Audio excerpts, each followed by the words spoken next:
नमो अर्हन्ताणं नमो सिद्धाणं नमो आयरीयाणं नमो अध्यायाणं नमो लोये सौवसाहुणम्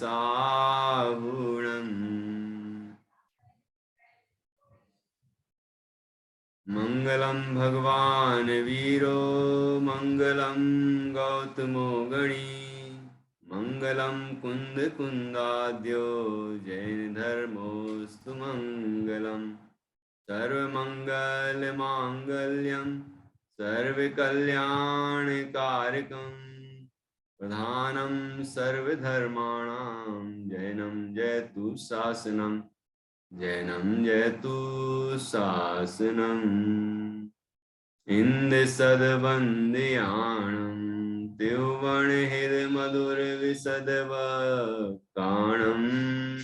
अन्तातीत गुणाणं नमो जिणाणं जिद भवाणं सहजानंद चैतन्य प्रकाशाय महीयसे नमो अनेकांत विश्रांत महिम्ने परमात्मने दुर्निवारणायानीक विरोध ध्वंसनौषधि सात्कार जीविता जिया जैनी सिद्धांत पद्धति स्वसंवेदन सिद्धाय जिनाय परमात्मने शुद्ध जीवास्तिकायाय नित्यानंद चिदे नमः।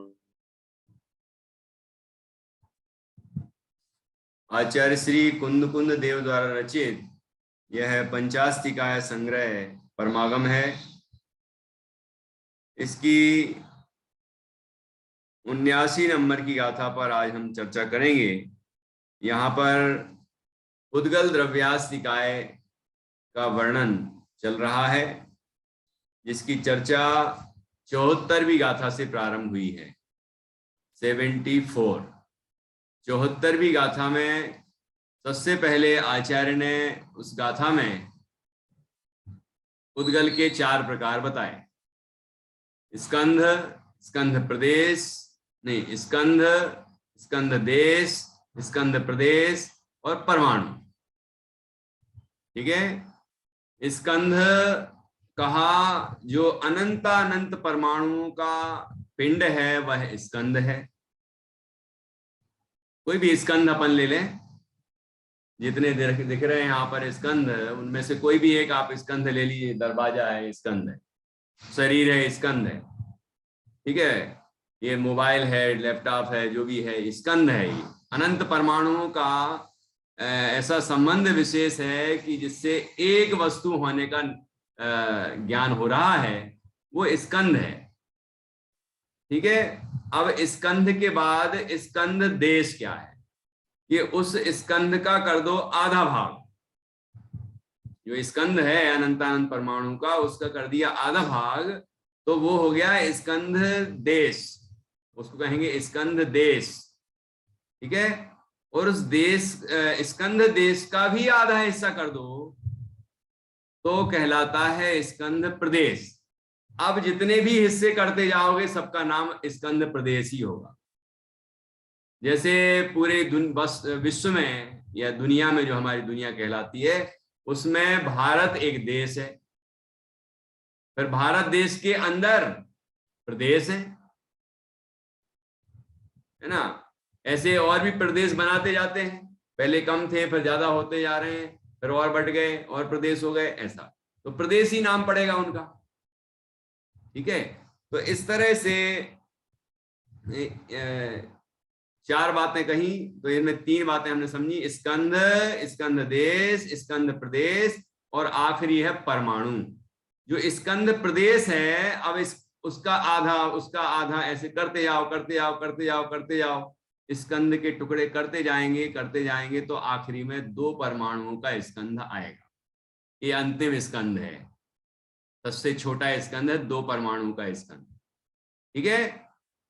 फिर उस 2 परमाणुओं के भी टुकड़े कर दिए तो 2 टुकड़े ही होंगे, 2 परमाणु हैं क्योंकि। तो टुकड़े होते ही जो एक बचा, एक एक, वो है परमाणु। तो इस अनंत परमाणुओं वाला जो स्कंद है, उसका अंतिम अंश जिसका दूसरा विभाग ना किया जा सके, उसका नाम है परमाणु। ठीक है, तो चार बातें समझ में आ गई। स्कंद, स्कंद देश, स्कंद प्रदेश और परमाणु। ये पुद्गल के चार प्रकार, चार रूप बता दिए। उसके बाद 75वीं गाथा में आचार्य ने जो मैंने अभी अभी समझाया है, यही उन्होंने समझाया है कि स्कंद किसे कहना, स्कंद किसे कहते हैं, फिर स्कंद देश क्या है, स्कंद प्रदेश क्या है, और परमाणु किसे कहते हैं। परमाणु की चर्चा तो अब आ रही है वैसे, है ना। तो वहां इनका स्वरूप बताया गया है। और उसके बाद फिर स्कंद की थोड़ी विस्तार से चर्चा प्रारंभ हुई। पहले चारों का लक्षण बता दिया, चारों को समझा दिया कि ये चार चीजें क्या हैं, है ना। उसके बाद फिर स्कंद बताया, और अब परमाणु बताया बाद में उसके। तो स्कंद क्या है ये तो समझा दिया। अब स्कंद के दो प्रकार बताए। अब स्कंद के प्रकार चल रहे हैं। चार चीजें बताई थी ना, उसमें पहला स्कंद। वैसे जो स्कंद के बाद वाले जो हैं वो भी तो स्कंद ही हैं। स्कंद देश और स्कंद प्रदेश वो भी तो स्कंद ही हैं। तो एक सामान्य पकड़ लीजिए स्कंद। तो अब स्कंद के दो भेद हुए। कौन कौन से? बादर और सूक्ष्म। बादर किसे कहते हैं? क्यों नित्या, बादल तो नहीं समझ रही ना? ऊपर जो बादल है वो भी स्कंद ही है।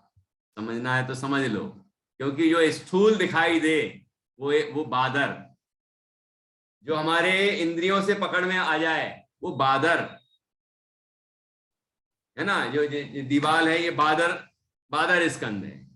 ये टेबल कुर्सी, ये पलंग, ये जितने भी चीजें जो दिख रही हैं, घड़ी, ये सब दिख रही है जो बादर है। बादर मतलब स्थूल स्कंद है। ठीक है, स्कंद ही है लेकिन वो। अब देखना, बादर के बाद दूसरा है सूक्ष्म। तो सूक्ष्म जो होगा वो इंद्रिय गम्य नहीं होगा। ठीक है, सूक्ष्म इंद्रिय गम्य नहीं है। ज्ञान गम्य तो है, इंद्रिय गम्य नहीं है। मतलब इंद्रिय ज्ञान के द्वारा नहीं ज्ञात होता हो। लेकिन कोई अवधि ज्ञानी हो या मनःपर ज्ञानी हो, केवल ज्ञानी तो सब जानते ही है ना। तो ऐसा सूक्ष्म। अब देखिए क्या क्या लिया है। उस स्कंद के 6 प्रकार बताए। बादर और सूक्ष्म मूल भेद दो। जो नहीं आए थे अभी तक उनको भी ये पूरा विषय रिवाइज हो जाएगा, पक्का हो जाएगा, बाकी लोगों को पक्का हो जाएगा, तो जिससे आप आगे कंटिन्यू कर सकेंगे। तो देखिए स्कंद के 2 प्रकार हो गए, बादर और सूक्ष्म। अब नित्या बताना, बादर और सूक्ष्म ये 2 नाम के द्वारा कैसे 6 नाम पढ़ते हैं। मतलब स्कंद के 6 भेद हो जाएंगे। मैंने ऐसा कल बताया था कि जैसे अपन काल के 6 भेद होते हैं, उस सर्पिणा उस सर्पणी काल के जो 6 भेद होते हैं, तो उसमें जिस तरह सुखमा दुखमा उसका प्रयोग होता है, यहां बादर और सूक्ष्म के प्रयोग से 6 भेद हो जाएंगे। चलो बच्चे बता रहे हैं, हाँ बोलिए। बादर बादर बादर बादर सूक्ष्म सूक्ष्म बादर सूक्ष्म सूक्ष्म सूक्ष्म। कितना बढ़िया बताया। देखो आसान है ये याद रखना। बादर बादर पहले बोलो, बादर बादर, फिर एक बादर ले लो, बस 2 बादर में से एक ले लिया। फिर तीसरा भंग क्या बनेगा? बादर सूक्ष्म की तरफ जा रहे हैं तो बादर सूक्ष्म, फिर सूक्ष्म बादर, किस अपेक्षा सूक्ष्म कहा लेकिन फिर भी वो बादर है ना। और 5वां है सूक्ष्म, और 6वां है सूक्ष्म सूक्ष्म। अब देखना इसके लिए आचार्य ने 6 के लिए एक एक उदाहरण दिया है, ध्यान से सुनना। पहला बादर बादर क्या है? बादर बादर ऐसा स्कंद है कि जो स्थूल तो है ही, लेकिन इतना ऐसा है कि जो यदि तोड़ दिया जाए उसको या वो टूट जाए तो वो अपने आप नहीं जुड़ता। जैसे लकड़ी को काट दिया, 2 भागों में बांट दिया तो वो अपने आप नहीं जुड़ेगी। और वैसे अपने आप जोड़ेंगे, मतलब अपन लोग जोड़ेंगे भी तो कैसे जुड़ती है वो? बाड़ई यदि वो कारपेंटर बाड़ई यदि जोड़ता भी है तो कैसे जुड़ती है, कील के द्वारा या किसी भी द्वारा, वो एक ज्वाइंट तो पड़ ही जाता है, मतलब जोड़ तो वहां लगा ही जाता है। तो जैसे पहले प्राकृतिक रूप से जुड़े थे वैसे नहीं जुड़ते।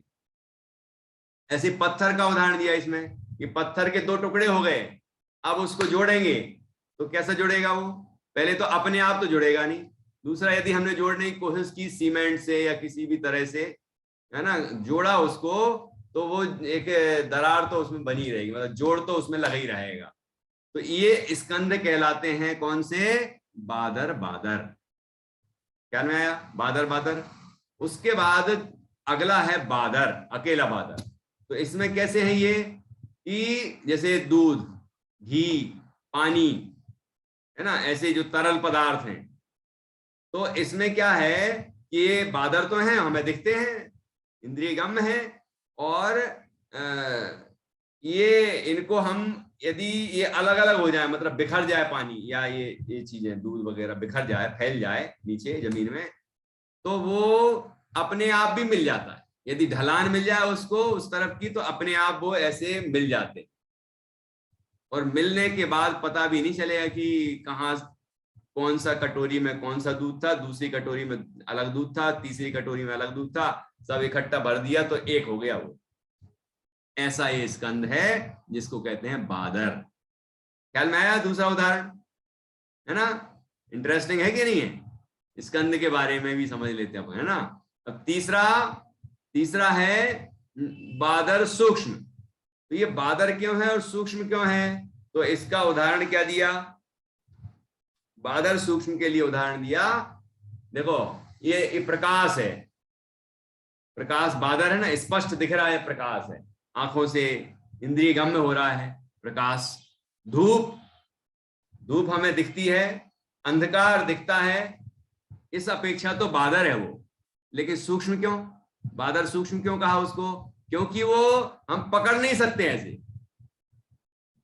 दिख तो सकता है वो लेकिन हम उसको पकड़ नहीं सकते। लकड़ी को पकड़ सकते हैं, पत्थर को पकड़ सकते हैं, दूध को पकड़ सकते हैं, हम अंजुली में भर लेते हैं, है ना, लेकिन अंधकार को, प्रकाश को, धूप को पकड़ नहीं सकते हम। इस कारण से वह बादर सूक्ष्म का भेद हुआ, उदाहरण हुआ। ख्याल में आया। अब आएगा सूक्ष्म बादर। अब देखना, इसको समझना, ये बादर सूक्ष्म तो समझ में आ गए, एकदम स्थूल समझ में आ रही, अंधेरा है फिर भी आप उसको पकड़ नहीं सकते, तो बादर सूक्ष्म।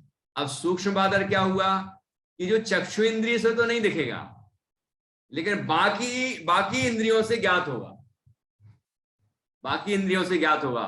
जैसे कि ठंड लग रही है, महसूस हो रही ठंडक, लेकिन हमें दिख नहीं रही ठंडक, तो नहीं दिख रही इस अपेक्षा सूक्ष्म है, लेकिन अन्य इंद्रियों से ज्ञात हो रही है, इस अपेक्षा वो स्थूल है, बादर है।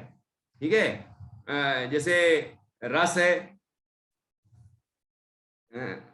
और कौन से उदाहरण दिए, स्पर्श, रस, गंध, शब्द, ये ऐसे हैं कि ये सूक्ष्म हैं फिर भी हमें अन्य इंद्रियों से ज्ञात हो जाते हैं, इस अपेक्षा ये स्थूल भी हैं, तो इसको नाम दिया सूक्ष्म स्थूल। ख्याल में आया, सूक्ष्म स्थूल है ये। अब इसके बाद मतलब सूक्ष्म बादर। अब देखना, यहां तक पहुंच गए अपन कि एक चक्षु इंद्रिय से नहीं दिख रहा है वो, बाकी इंद्रियों से ज्ञात हो रहा है। रस हमें ज्ञात होता है। अब आम मीठा है कि खट्टा, आप क्या देख के उसको पहचान सकते हैं? आम को देखते ही क्या आपको समझ में आ जाएगा कि ये मीठा है आम? ऐसे अंदाज भले लगा लेते हो हम, लेकिन कई बार धोखा खा जाते हैं। ये तो पका दिख रहा है, एकदम बढ़िया दिख रहा है, जैसे हमने सोच रखा होगा ऐसा दिख रहा है, ये तो मीठा ही होगा, है ना, लेकिन वो कई बार खट्टा निकल जाता है। फिर हम क्या करते हैं, उसको उठा के सूंघ लेते हैं, तो सूंघने में मिठास की खुशबू आती है, तो हमें समझ में आ जाता है कि हाँ मीठा है। तो ये जो नाक से हमने सूंघा, ये क्या है, बादर, ये सूक्ष्म बादर हुआ। ये चक्षु से नहीं दिख रहा वो स्वाद चक्षु से नहीं दिख रहा है, लेकिन हमें उससे जिह्वा से चखने में आएगा। गंध भी नहीं दिख रही है, लेकिन हमें नाक से सुगंध आएगी इत्यादि। तो इस तरह से जो स्पर्श, रस और गंध और शब्द हैं, शब्द आ रहे हैं स्थूल हो गए, है ना, लेकिन चक्षु से नहीं दिख रहे हैं इसलिए सूक्ष्म है। तो सूक्ष्म है, नहीं दिख रहे हैं इसलिए सूक्ष्म, लेकिन अन्य इंद्रियों से ज्ञात हो रहा है इसलिए स्थूल। तो स्थूल लिया चक्षु इंद्रिय की अपेक्षा और सूक्ष्म कहा अन्य इंद्रियों की अपेक्षा। तो ये चौथा भेद बन गया सूक्ष्म बादर। अब इसके बाद पांचवा भेद क्या दिया, जो कर्म वर्गणाएं हैं उनका नाम सूक्ष्म। अब देखो सूक्ष्म कहते ही समझ लेना कि इंद्रिय गम्य नहीं है। इंद्रिय गम्य होता तो नाम हो जाता है स्थूल।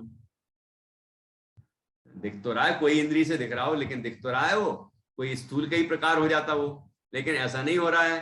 तो वो जो कर्म वर्गणाएं हैं हमारे आत्मा के प्रदेशों के साथ अनंत कर्म परमाणु चिपके हुए हैं, बंधे हुए हैं हमारे साथ, एक एक प्रदेश पर अनंत हैं। तो आप सोचिए लोक प्रमाण असंख्यात प्रदेशी आत्मा के ऊपर कितने कर्म वर्गणाएं छाई हुई हैं। तो वर्गणा है वो तो अनंत परमाणुओं का स्कंद होता है ना, अनंत परमाणुओं का स्कंद है, लेकिन इंद्रिय गम्य नहीं है, इंद्रिय गम्य नहीं है, इसीलिए वह सूक्ष्म है। स्कंद है इतना विशाल कि अनंत परमाणु है, फिर भी वो इंद्रियों से नहीं दिखता, किसी भी इंद्रिय से नहीं ज्ञात होता, इस कारण से उसको कहा सूक्ष्म। फिर सूक्ष्म किसको कहा कि वो जो अनंत कर्म वर्गणाएं है ना, उससे छोटी वर्गणा, मतलब छोटा स्कंद और छोटा और छोटा, तो अनंत से छोटा अनंत से छोटा असंख्यात, असंख्यात से छोटा संख्यात, और संख्यात भी अपन को इतनी संख्या नहीं आती होगी उतना संख्यात होता है, फिर उससे कम करते जाओ छोटे छोटे स्कंद, और अंतिम स्कंद है 2 परमाणुओं का स्कंद, 2 परमाणु का स्कंद। तो ये सूक्ष्म है, सूक्ष्म। वो अनंत कर्म परमाणु वाली जो कर्म वर्गणा आदि वर्गणाएं हैं, उससे जो छोटे वाले स्कंद हैं वो सब सूक्ष्म में आएंगे। उससे भी ज्यादा करते जाओ 2 परमाणु तक ले आओ, तो वो सब सूक्ष्म स्कंद हैं। ठीक है, स्कंद के इस तरह से 6 प्रकार यहाँ पर बताए गए हैं। तो स्कंद बता दिया, उसके बाद बताया परमाणु।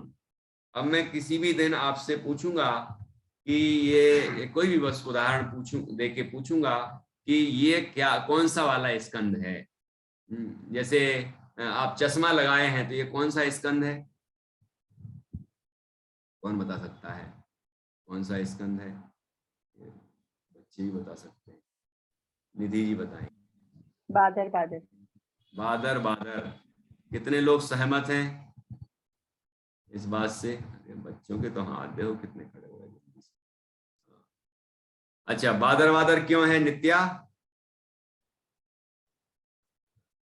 क्यों? सुनते ही अब थोड़ा सोचना पड़ेगा।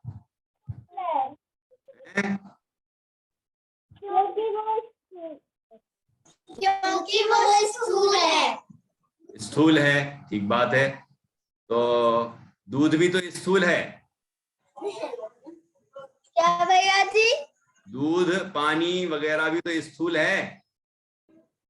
दूध पानी भी तो स्थूल है, वो भी तो दिख रहा है हमें। तो चश्मा वह बादर में क्यों आएगा, बादर में क्यों नहीं आएगा? क्योंकि उसको अपन पकड़ सकते हैं। पकड़ सकते हैं तो दूध को भी तो पकड़ सकते हैं, हाथ में अंजलि में ले लो। छेदन होने पर स्वयं जुड़ता नहीं है। हाँ, ये बात ये किसने बोली है? मम्मी ने बोली हुई तुम्हारी, है ना? हाँ देखो, बहुत अच्छा कि उस चश्मा को तोड़ने के बाद हम कोई चीज से जोड़ते भी हैं तो अपने आप नहीं जुड़ता। इसमें जो तर्क दिया है वो ये है, कारण बताया वो ये है कि वो अपने आप नहीं जुड़ेगा टूटने। चीज बादर में लेना, तो हमने जोड़ी भी है ना, तो जुड़ गई, लेकिन ऐसी नहीं जुड़ती जैसी वो नेचुरल जुड़ी रहती है। जैसे अपन लाते हैं ना चश्मा, तो वो जैसे जुड़ा रहता है ना, वैसा नहीं जुड़ा रहता। फिर भी इतना ही तर्क मात्र समझना कि वो अपने आप नहीं जुड़ता, उसको जोड़ना पड़ेगा, और जुड़ने पर भी ऐसा नहीं जुड़ता जैसे पहले जुड़ा है ना। तो ये बादर बादर में आएगा, बिल्कुल सही। ऐसे मैं किसी भी दिन उदाहरण पूछूंगा आपसे। चलिए, इसके बाद आई 77 नंबर की गाथा। तो अभी तक हमने रिवाइज किया 74, 75, 76, है ना। 76 में 6 भेद और 77 में क्या बताया, परमाणु का स्वरूप बताया। परमाणु का स्वरूप बताया है जिस तरह, उसमें वो बहुत सारे विशेषण ऐसे हैं जो आत्मा के भी विशेषण हैं। मतलब जैसे इसमें कहा असद शाश्वत, पहले तो शाश्वत कहा, तत्सदो तो शाश्वत है, परमाणु भी तो शाश्वत है? कोई आत्मा अकेला शाश्वत थोड़ी है, विश्व के सभी द्रव्य शाश्वत हैं, अनादि अनंत हैं। और दूसरा असद्दो, तो अशब्द है वो। अशब्द के लिए क्या तर्क दिया पूछूंगा अभी। फिर कहा एक है वो, एक प्रदेशी है ना, एक प्रदेशी है, एक ही, अलग अलग परमाणु एक ही एक होता है। अविभागी है वो, कि उसका टुकड़ा नहीं हो सकता, वो पुद्गल का अंतिम अंश है ना, जिसका दूसरा विभाग नहीं हो सकता, इसलिए कहा अविभागी है। और मुक्ति भवो, कि वो मूर्तिक है, मूर्तिक से उत्पन्न होता है, मतलब मूर्तिक है वो, स्पर्श रस गंध वर्ण है ना उसमें, इसलिए वो मूर्तिक है। ठीक है। और वह स्कंद का कैसा हिस्सा है, अंतिम हिस्सा है। मतलब जो जितने विश्व के जितने भी स्कंद हैं, उनके यदि टुकड़े किए जाएं, करते जाओ करते जाओ करते जाओ, तो अंतिम अंश जो आएगा उसका, वही परमाणु है। तो प्रत्येक स्कंद परमाणु से बना हुआ। ठीक है। तो इस तरह से इस परमाणु का स्वरूप 77 नंबर की गाथा में बताया गया था। और मैंने आपसे पूछा, वो बताइए कि वो अशब्द क्यों है। कौन बताना चाहेंगे अशब्द क्यों है, उसका कारण बताया था कल है। हाँ, संगीता जी बता रही, अशब्द क्यों है। क्योंकि शब्द स्कंद की पर्याय होती है। शब्द है वह स्कंद की पर्याय है, सही। और कौन से स्कंद की है ये भी बता दीजिए, कोई बता सकता। सिद्धांत प्रवेशिका में भी आया था ना, घूमट सारादि में तो है ही, लेकिन अभी जो हमने पढ़े हैं वो उनमें आ चुका है। कोई बताएंगे कौन सा स्कंद है वो। 22 प्रकार के स्कंद होते हैं, है ना। उनमें से एक स्कंद का नाम है भाषा वर्गणा। इसको याद आया था, भाषा वर्गणा। हाँ, बहुत अच्छा। कॉन्फिडेंस नहीं आ रहा था इसलिए हाथ खड़ा नहीं किया।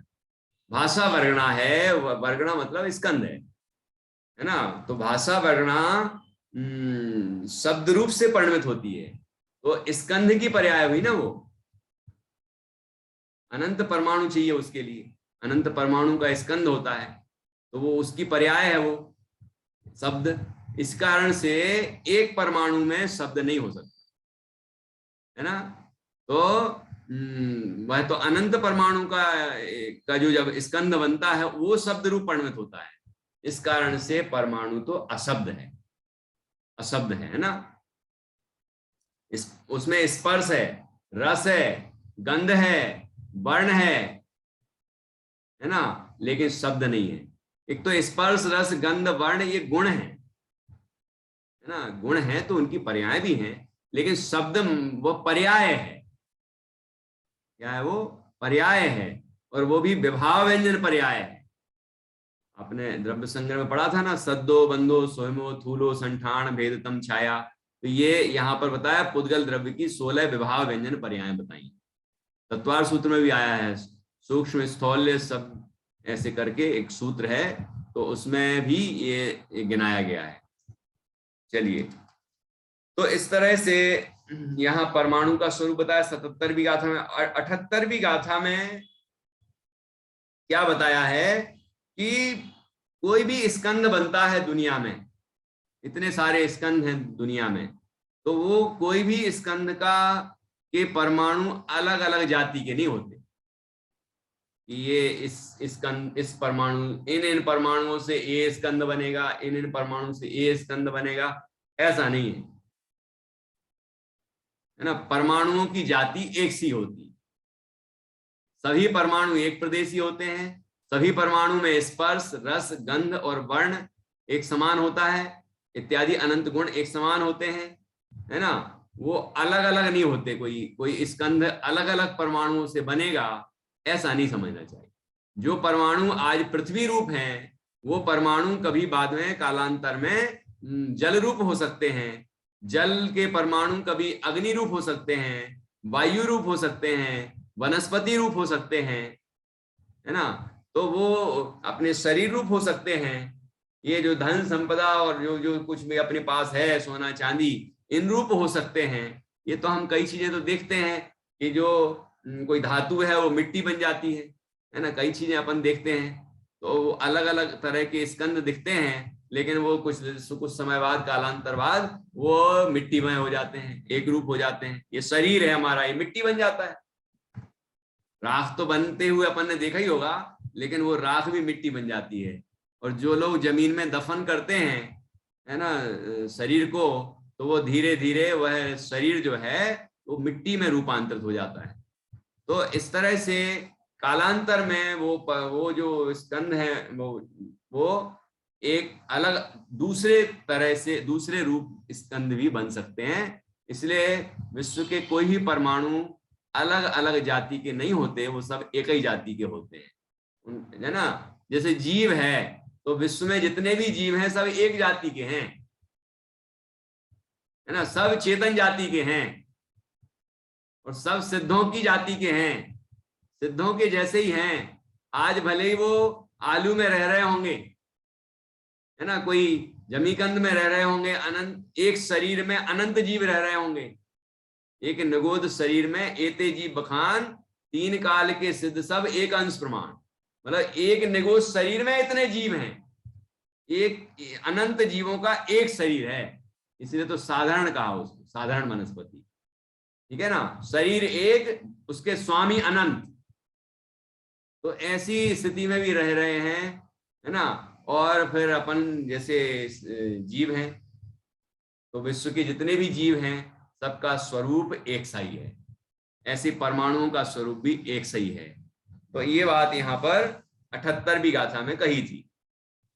यहाँ कहा था कि परमाणु भिन्न भिन्न जाति के होने का खंडन है, मतलब परमाणु भिन्न भिन्न जाति के होते हैं, अलग अलग स्वरूप वाले, अलग अलग स्वभाव वाले होते हैं, इस बात का यहाँ पर खंडन किया गया है। मतलब ये तात्पर्य ये हुआ कि सभी परमाणु एक ही जाति के होते हैं।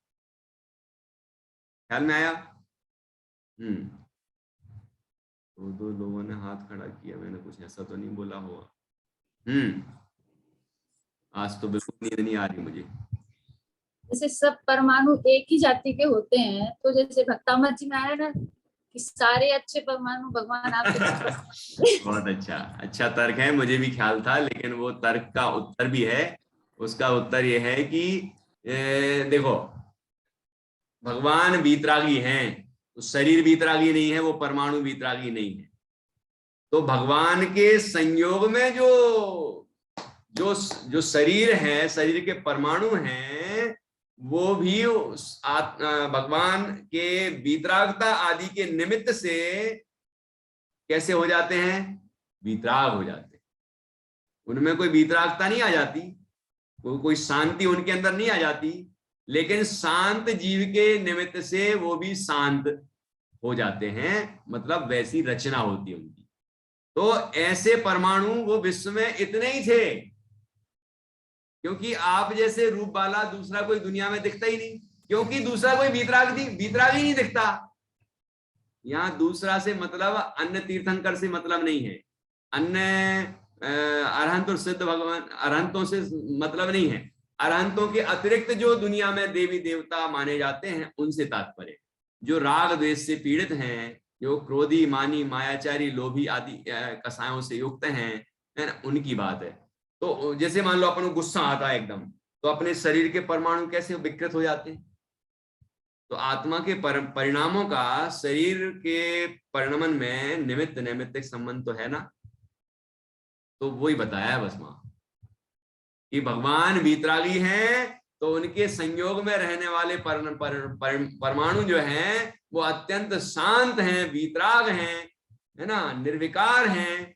और ऐसे निर्विकार परमाणु विश्व में इतने ही थे क्योंकि आप जैसे रूप वाला दूसरा दुनिया में कोई दिखाई ही नहीं देता। तो परमाणु सारे आपके ही शरीर में रूपांतरित हो गए हैं।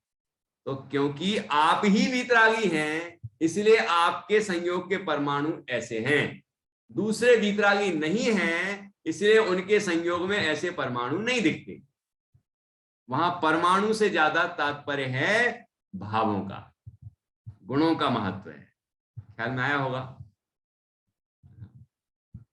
तो यहां पर यही समझना है, विश्व के जितने भी परमाणु हैं उनकी जाति एक सी है ना। अब निधि जी को कुछ और पूछना था क्या?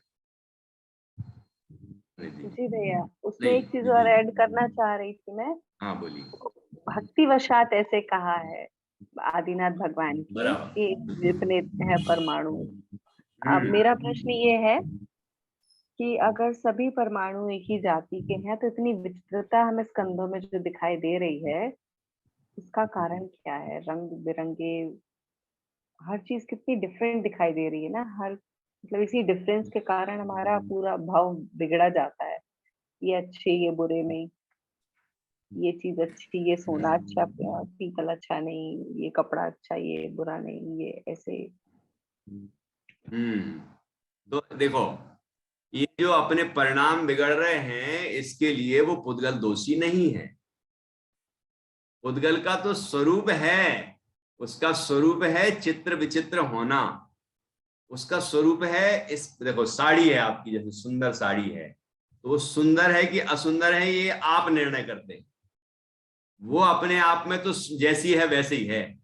वही साड़ी देखो, दुकान पर जाते हैं लोग और वही साड़ी सैकड़ों लोग रिजेक्ट कर देते हैं लेकिन एक आदमी सिलेक्ट कर लेता है, उसको वो सुंदर लगती है। तो सुंदरता उस वस्तु में नहीं है, ये हमारे राग में है। राग सुंदर नहीं कह रहा हूं, लेकिन राग जो आया उस वस्तु के प्रति वो राग ऐसा आया कि अरे कितनी बढ़िया चीज है ये परिणाम जो आया है इससे सुंदर लगती है वो अपने आप में कुछ नहीं है, जैसी है वो तो वैसे ही है। स्पर्श है उसमें, रस है उसमें, गंध है उसमें, वर्ण है उसमें। और वर्णों के आपने इन सभी के प्रकार तो अपन ने पहले चर्चा की है। स्पर्श के 8 प्रकार हैं, रस के 5 प्रकार हैं, गंध के 2 प्रकार हैं, वर्ण के 5 प्रकार हैं। वो वर्ण के 5 ही प्रकार नहीं है, 5 से आप मिलाते जाओ तो अनंत असंख्य कई प्रकार बन जाते हैं। तो ऐसे अब दुनिया में इतनी रंग बिरंगी और सुहावनी चीजें, बढ़िया बढ़िया चीजें दिखाई देती हैं, चित्र विचित्र, इससे जीव उलझ जाता है। ये इससे नहीं उलझ जाता है, अपने राग के कारण उलझता है ना। और इसलिए उलझता है कि उसने अनंत आनंद स्वरूप अपने स्वभाव को नहीं पहचाना, इसलिए बाहर की तरफ देखता है। वो बाहर में ढूंढता है कोई सुंदर चीज मिल जाए। जबकि समयसार जी में कहा तीसरी गाथा में कि एकत्व निश्चय गत समय सर्वत्र सुंदर लोग, लेकिन ये सुंदर नहीं लगा क्योंकि उस तरफ देखता नहीं।